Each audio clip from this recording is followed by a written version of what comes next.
So will margins stay tight? Darren Bond is a farm management specialist with Manitoba Agriculture, specializing in crop production costs, risk management, and farmland rental, while also being responsible for the annual guidelines for estimating crop production costs.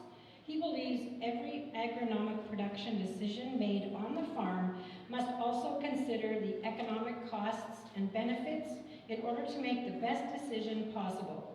True to this, Darren and the farm management team have created many of the decision-making tools and resources found at Manitoba Agriculture. Welcome, Darren. Thank you. Thank you, Lori. All right. Well, thanks for joining me here today. Will margins stay tight? Yes. You can all go home now. Thanks for coming out. Appreciate it. Yeah, we're definitely in some tighter times here, right? And we're going to go through some of the numbers that we have in Manitoba Agriculture, show how where the tightness is, where some of the inflation's been, and look at some ways that maybe we can try to wring that sponge a little bit harder to try to get a few extra drops of profit out on a year like this. So all of our data in this presentation is with our crop cost of production. The good news is you've already paid for your guides, so you might as well, with your taxpayer dollars, so you might as well pick it up. It's at the Curling Club. They're free. We have a bunch of different guides there. Just a note is how we source the information in this guide. So the crop cost of production numbers are sourced just like how a producer would source these numbers. So we have a fantastic network of input retailers that we deal with, that we can get prices from, and we get prices that are what I would call farmer prices, because as we know, when we're starting to look at prices, whether it be inputs, machinery, whatever the case may be, there's MSRP and then there's what's actually gets paid.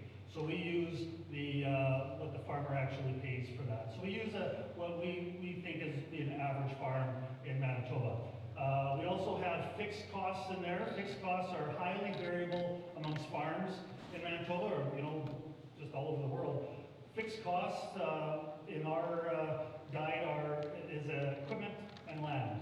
So we use Stats Canada numbers on equity levels in farms in Manitoba, and we use Farm Credit Canada's numbers on farmland values to come up with a different costing for that. But again, producers should always do their own numbers on their own farm to be much more accurate than the numbers that we use in our guide. Our guide's a good starting point for producers to use. And just like anything, we're probably a lot closer on the operating costs than what would be on the fixed costs, because again, fixed costs are highly variable. So I always like to start these presentations with where have we been and where are we now. This chart here is grain pricing from Manitoba markets, weekly close from January of 21 to December of 25. And I think what speaks to me in this chart is the grain price is where we started and where we are now. And you can see that they're pretty much the same. So some people might say, well, at least they didn't go down. Well, we might have some harder news for you when we start talking about inflation, because inflation is impactful. I got some numbers which is how impactful it is. But again, if we're looking at that, again, where we started, where we are right now, it's kind of sobering when we consider costs. And when we consider costs, they have jumped quite a bit. This chart is from our, again, crop cost of production guides over the last handful of years. And as we can see, in 2021 to 2022, there's a pretty big jump up in these costing. And then, we've kind of stabilized, we've dipped down a little bit, but this year in 26, we're projecting it to be a little bit more expensive than what we've seen the previous year. A large part of that is fertilizer, which I'll talk about in a bit. But we can see that there's been a significant jump up.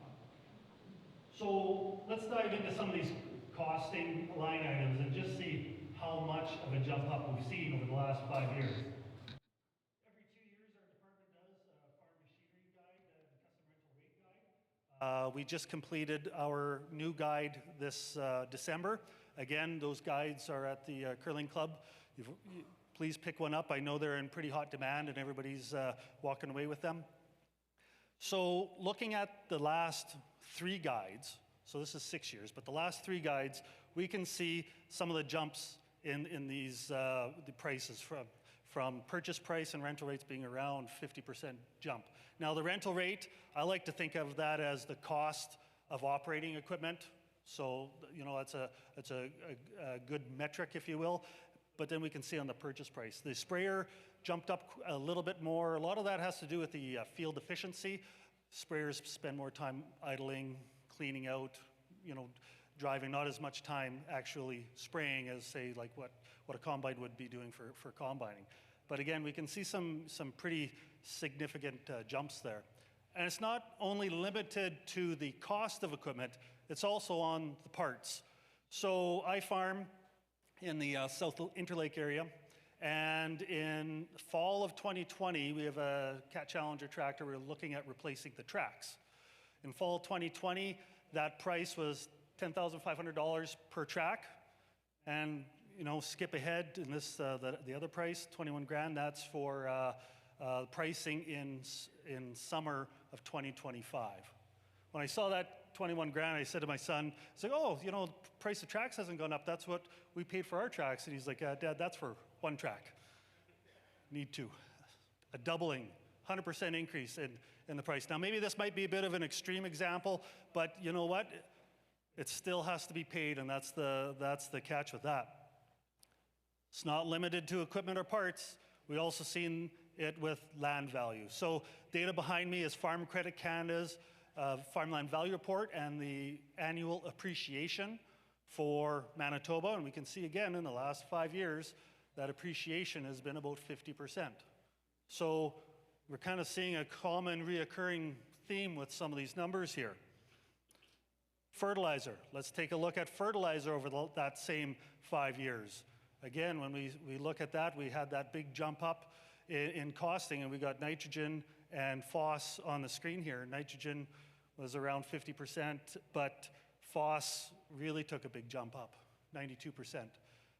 And when we start thinking about this, again, going back to that grain pricing slide, grain price, again, it went up there, but we've come back down to where we were 5 years ago. We're trying to pay for these extra costs with, you know, much the same income.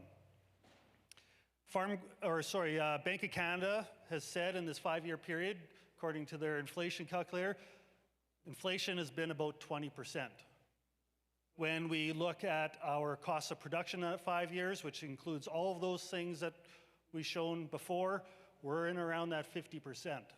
And this is where inflation has really hit the farm level hard, that we've seen quite a big increase in that inflation. And again, we're asked to pay more dollars out here and looking at that grain price with the same type of income that we have coming in. And of course, that's, you know, where the squeeze is in. Here's a look at our specific numbers. So again, we use that farm level data to come up with some numbers. The total cost, which again includes land and equipment, so I call that fully costed because that is important to keep in the back of our minds. We're using about $200 an acre for that fixed cost, land and equipment. And for our target pricing, we look at fall new crop 2026 delivery. So this guide was created, the numbers was created in the end of November. Probably would be able to buy quite a bit of grain in the countryside with some of these prices, but that's what the new crop pricing was at the end of November. The crop yields that we use are MASC, Acre Insurance, average yields for Manitoba.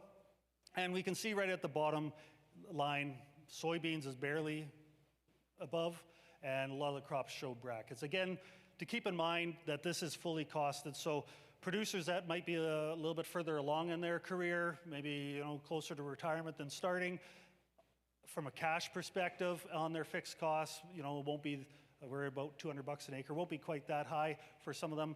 Others who are beginning are going to be a little bit higher than that, and this is where that squeeze really happens. So I implore everybody, of course, to do their own cost of production because our numbers, just that starting point, but it does reveal the tightness and the squeeze that we have going on. I love looking at break-evens. I love the break-even price, cost divided by yield. So if we're looking at 2025 numbers, we could use our actual yield. We're looking at 26 planning, we could use our long-term average yields.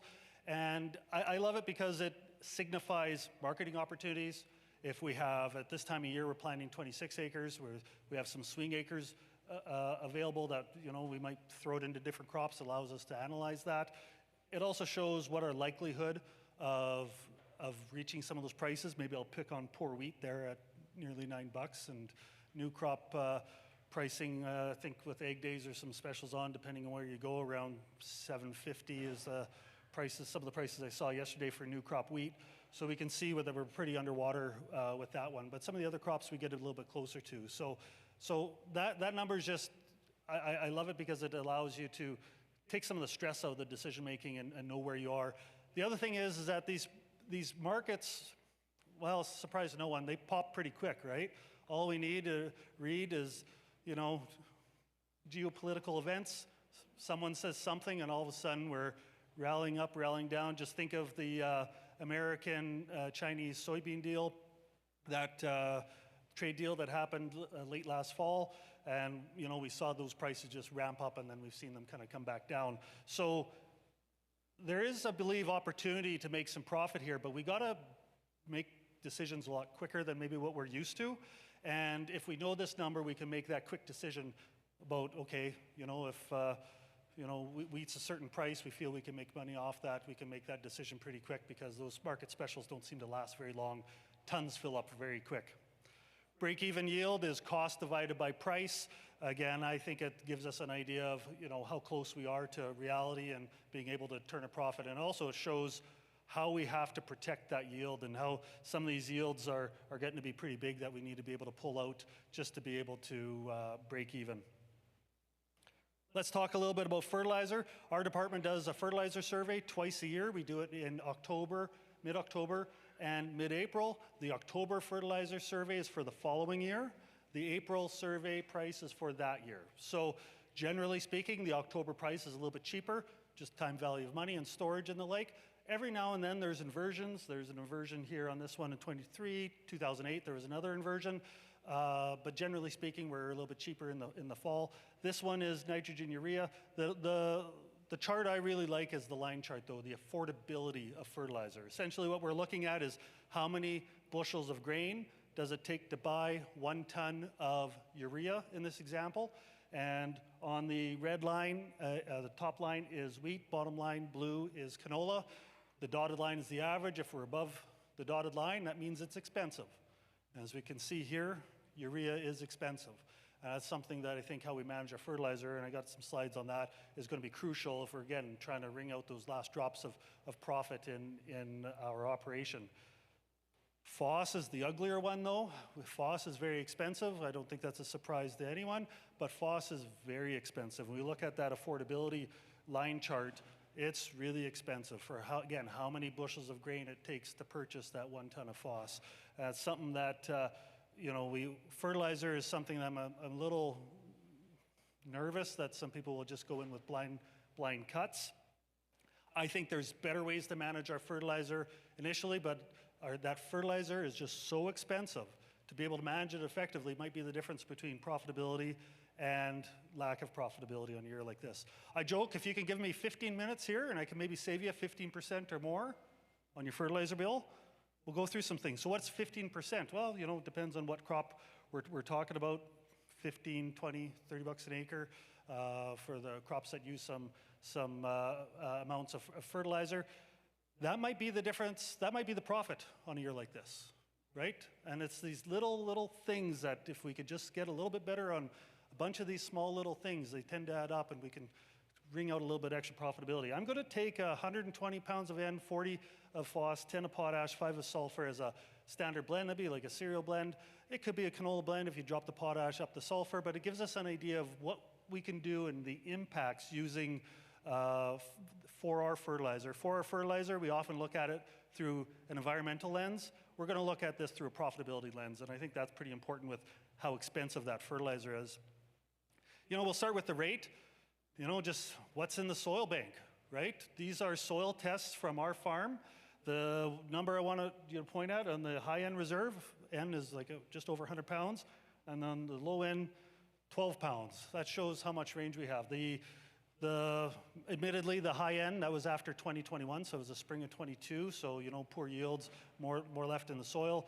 The 12 pounds was after a big wheat crop, so again, but knowing what knowing what's in there, we can again leverage that to make some more money. If we have high end reserves, we're going to fertilize that 120 pound blend. We're over fertilizing by about 40 bucks an acre. Again, that's just money kind of flying out the window in a year like this that we just can't afford to do. And on the flip side, if we should be putting down more, and AgVise, I think they're at 2.7 pounds of N per bushel, the soil plus fertilizer. If we were to put down that 120 pound blend on that low end reserve, we're under fertilizing. Now we're losing yield. And when we start losing yield, that can hit us even harder. So just a simple, and it's like something like 200 bucks, like $1 to $2 an acre, just to know where we're at. And even if it's not to know the exact number, but are we, low, medium, high? Where are we within that spectrum?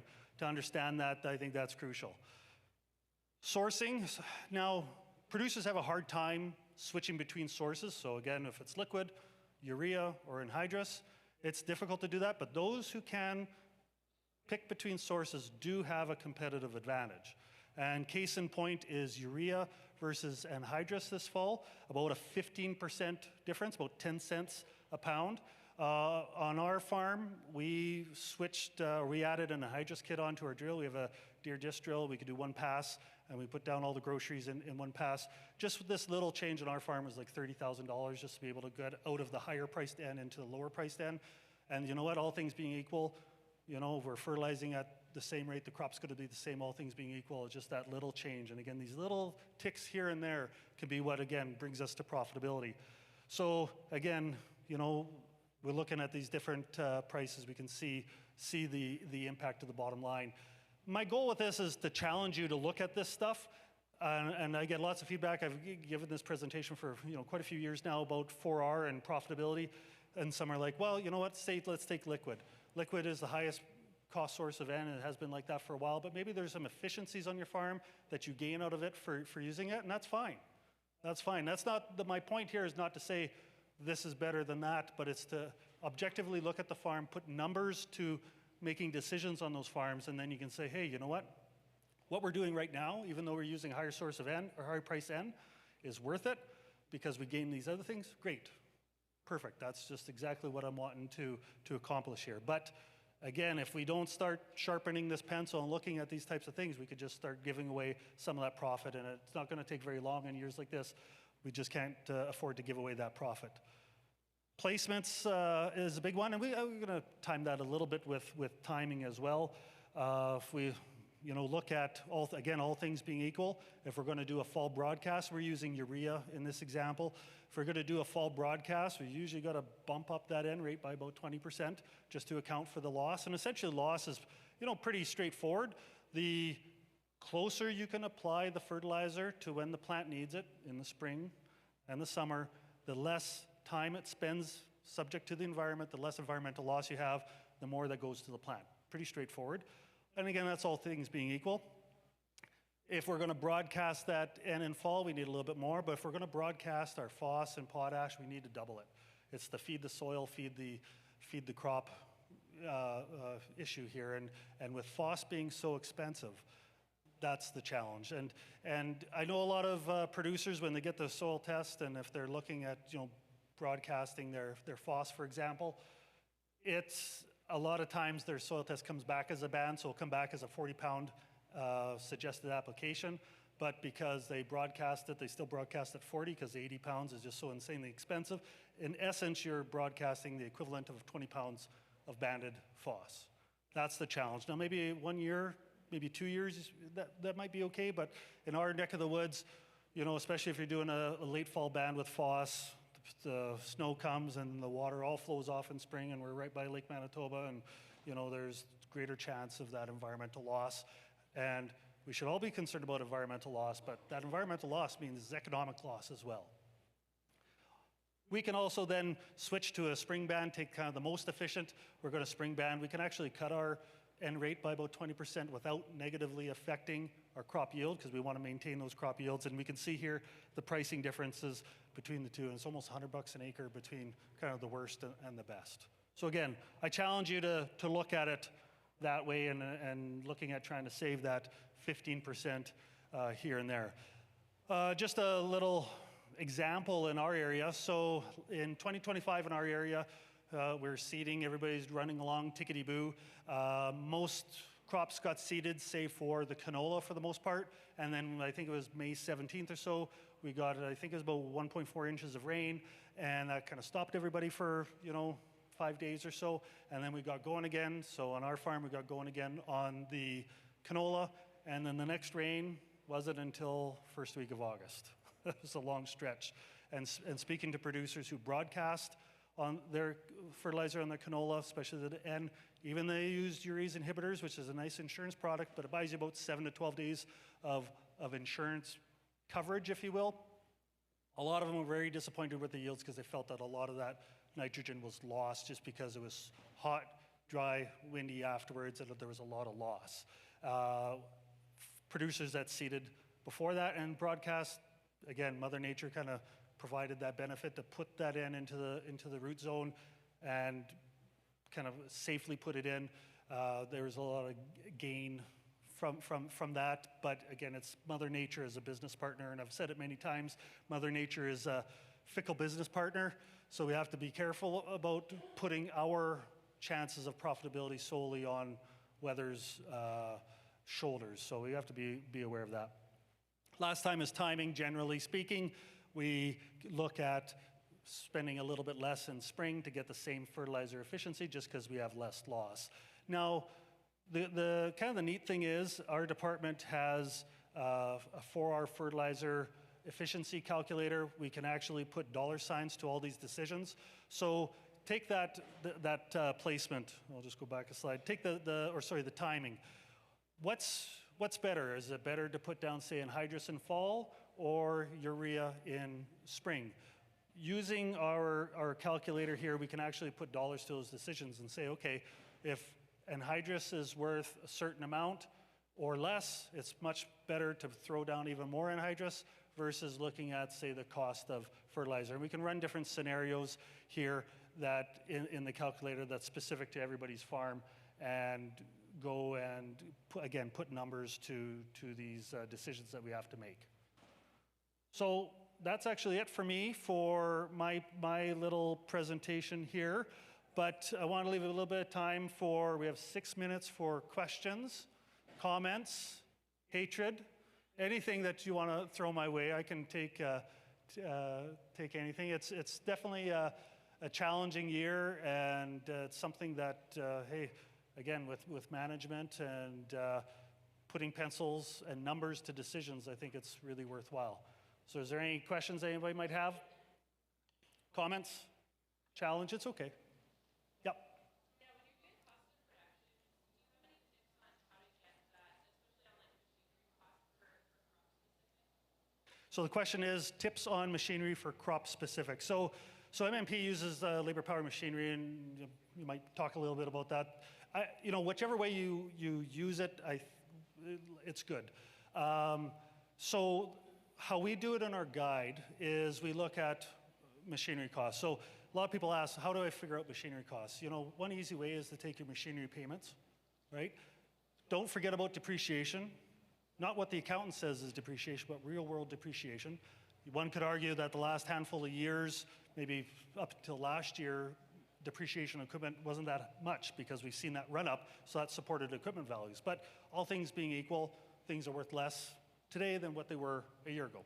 So that real world depreciation plus your costs divided by your acres, that gives you a kind of a flat level amount. Now, in our guide, we do have special crops in there. So if you, say, grow corn, just for example, and you have a planter and a header for just corn, you can take that same type of math and apply it to just the corn acres, because again, that equipment is just for corn. So that's one real easy way and straightforward way of doing it. And again, I do think there are others and other accounting firms recommend different ways, and that's good, but at least get to a point where we can start putting numbers to this, because again, these input costs probably not a lot of change amongst farms in here. They're all pretty close, right?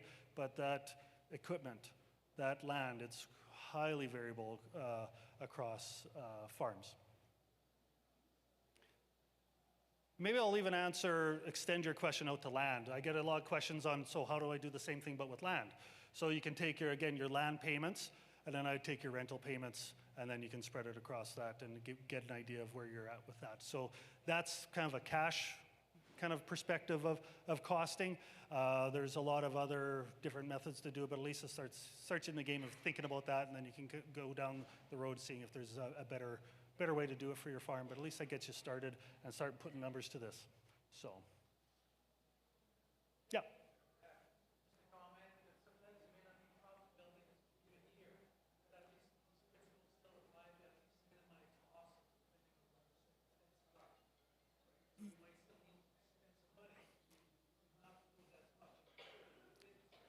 Yeah, so the question is about, you know, profitability, or spending money so you don't lose as much.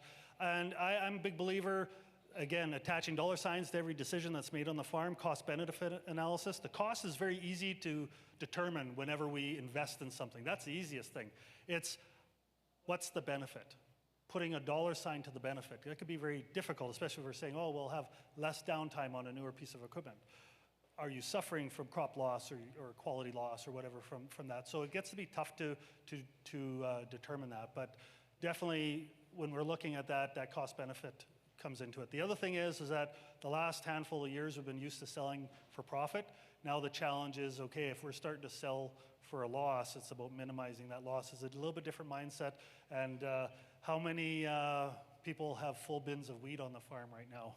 I think every single farmer I talk to comes up and talks to me after this is like, oh yeah, we got like almost all of our wheat still. So this is the challenge is, okay, if my cost of production of my wheat's $8, just for a number, and the highest it's gotten is 7.25, you know, it's that, how long do we hold on to it, how much risk, that whole matrix, right? So it's different than what we've had to decide upon in the last few years. Anything else? I think I only got a minute, no minutes left, 1 minute. Lori's very nice to me, gives me 1 minute. She says, Peter, he can donate a minute, he's fine. Well, with that, thank you very much. I will be at the Curling Club for a little bit. Anyone wants to pop by, please stick around for Peter's presentation. It's going to be awesome, opening act, right? And much appreciated for having me out here another year. Thank you very much. Thank you, Darren.